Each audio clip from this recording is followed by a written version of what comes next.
today's kitchen, I'm going to show you how to make a homemade vegetarian pizza using local exciting ingredients like pineapple, sweet peppers, onion, and fresh tomatoes. And I will be using my homemade marinara sauce from the last video so that I prove to you how we can make quality pizza at home during the lockdown for cheap rates that will inspire the family and get the family together. So stay tuned. So I have placed into a bowl 240 grams of all-purpose flour. There's no need to buy expensive flour, so the 240 grams is enough. That will suffice. I'm also going to add roughly half of a tablespoon of salt, common salt. I don't need to add kosher because it will be too rough. And I'm going to check on my yeast here, and if you notice, the yeast is a bit foamy and it's multiplied and it's really dark brown because clearly the yeast has multiplied because of the heat. And I'm going to add this to my flour. I'm not going to panic. It can be easily kneaded in a while, and I'll be kneading it very soon with my hands, but I'm just showing you how it looks before I knead it on my own. I do not have a mixer. If you have a mixer, it could be done easily that way. I'm going to add, to make it soft, to make sure that the dough is soft, I'm going to add some olive oil. I'm not going to use olive oil as the base in any way to put on the pan, but I'm putting this olive oil in now, and I'm also going to add something that is special to me, which is some Italian seasonings. This will give it a nice dough. I'm not going to overdo it. I'm just going to add a little bit, and that should be more than enough for the process. And I'm going to put my hands in and start to knead. Wow, I kneaded it quickly. Look at that, Taji. Told you I've been doing this for years. Okay, I want to stop. After half of a minute of making the dough, it was so quick because everything was mixed in easily. I'm just going to put some fresh oil. If you don't want to use olive oil and you want to use canola oil, you could do that. If you want to use butter, vegetable butter, you could do that. But this keeps it soft. And I like the process of trying to keep it soft. So I just put a little bit on top as well. And this gives it a nice rich flavor. And I'm going to cover this for about 10 or 15 minutes. So we're back. I've taken the dough out, and it was so easy to lay it out on this flat griddle or tawa, which is like an Indian griddle used to make roti. I'm just using it for another reason today, which is to make pizza. And what you see here is actually my homemade marinara sauce from my last video. Check it out. Check out the recipe. And I'm just going to lay this out evenly.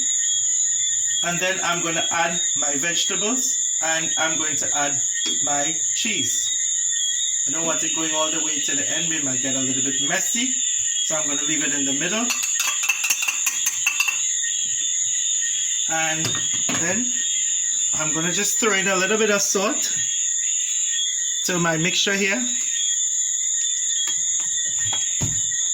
And what you see I have onion chopped, I have sweet pepper chopped, I have tomatoes without the seed, and I have pineapple.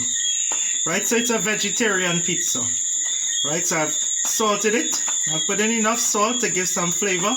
The reason why I did not put salt earlier is it will take out too much moisture, especially from the pineapple. So I preferred to salt now. Right? It must be noted that even the dough has some salt. So I'm just going to lay this on and spread it. Look at how beautiful it is when I mix them together on my own. You could, of course, be really picky and lay it out individually, vegetable by vegetable, but I don't choose to do that. I'm a bit messy, and I'm sure if you have children making this, they'll be a bit messy like me, so I sympathize with them. And look at how rich this is. It gives you a lot more ingredients than you would when you buy at Pizza Hut, Domino's, Papa John's, or Mario's, or any franchise pizza store.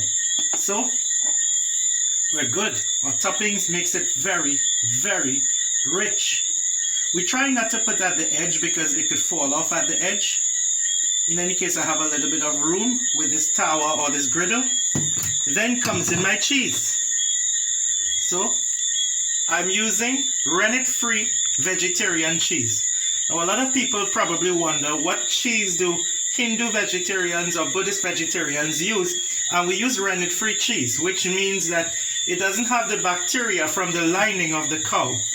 So for us, it's important, but of course, if you don't have such dietary preferences, mozzarella is a good choice.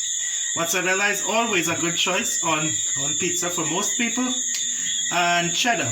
I will always recommend cheddar and mozzarella. I think they go really well for a basic kind of vegetarian pizza with these ingredients. I'm not going to recommend anything radical like blue cheese.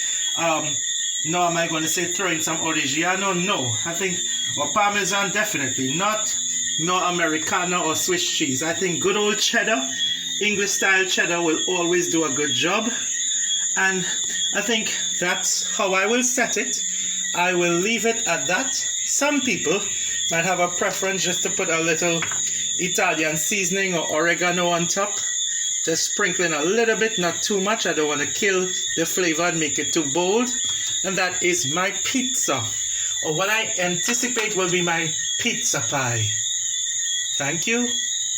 Time to go.